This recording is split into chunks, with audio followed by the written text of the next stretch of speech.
my name is Sirisha. So this is the first time I came to the Good News 360 conference. So in the దీనిలో నేను ఏం నేర్చుకున్నానంటే రోమా మొత్తం chapter అనమాట 1 to 16. So ఈ రోమాలో especially మాలాంటి teenagers కోసం salvation ఎలా తీసుకోవాలి అంటే పౌలు ఎలాగైతే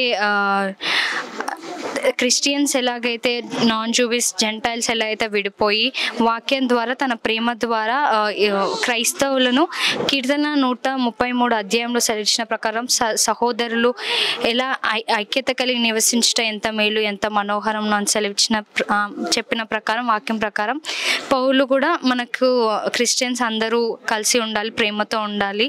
ఇంకా మెయిన్ ఏంటంటే మనం విత్ త్రూ సాల్వేషన్ దేవుడు మన కోసం మరణించి తిరిగి లేచాడు కాబట్టి మనం పరలోకానికి వెళ్ళగలుగుతున్నాం. సో మెయిన్గా ఈ రోమాలో మన సాల్వేషన్ గురించి నేర్చుకున్నాం అనమాట. ఇంకా నేను ఆల్రెడీ సాల్వేషన్ తీసుకున్నాను.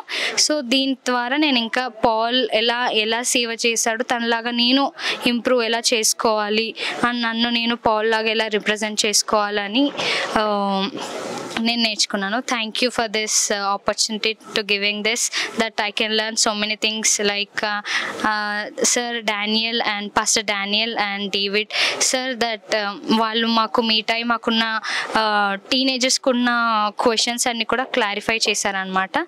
So thank you all.